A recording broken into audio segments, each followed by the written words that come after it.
And you know what's interesting? You know who the best managers are? They're the great individual contributors who never ever want to be a manager, but decide they have to be a manager because no one else is going to be able to do as good a job as them.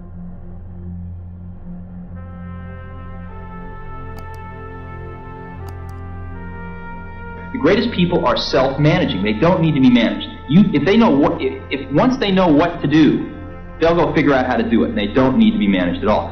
What they need is a common vision, and that's what leadership is. What leadership is having a vision, being able to articulate that so the people around you can understand it, and getting a consensus on a common vision.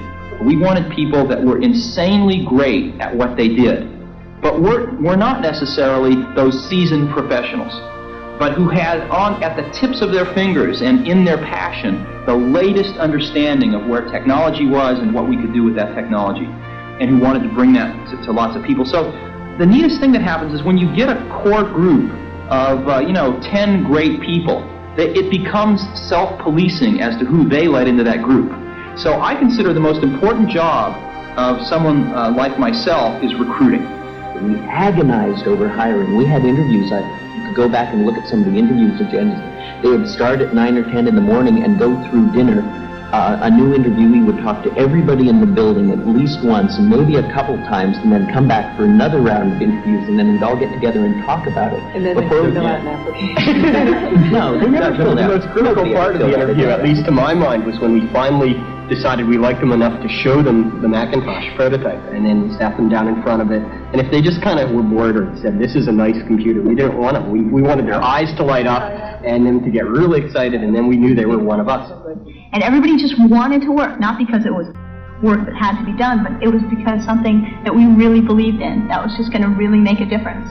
And that's what kept the whole thing going. We all wanted exactly the same thing, and instead of spending our time arguing about what the computer should be, we all knew what the computer should be, and we just went and did it. We went through that stage in Apple where we went out and we thought, oh, we're going to be a big company, let's hire professional management. We went out and hired a bunch of professional management.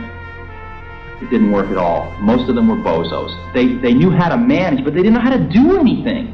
And so if you're a great person, why do you want to work for somebody you can't learn anything from? And you know what's interesting? You know who the best managers are?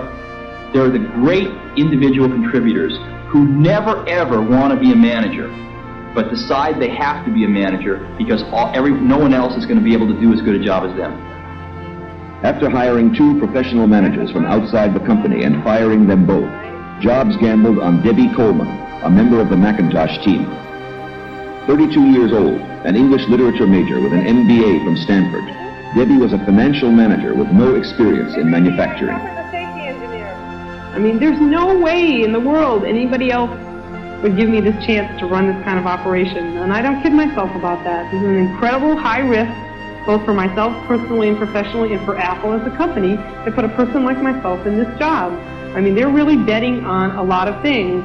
We're betting that my skills at organizational effectiveness, override all those, lack of technology, lack of experience, lack of, time in manufacturing. So it's a big risk, and I'm just an example, and every single person on the Mac team, almost to your, entry-level person, you could say that about. This is a place where people were afforded just incredibly unique opportunities.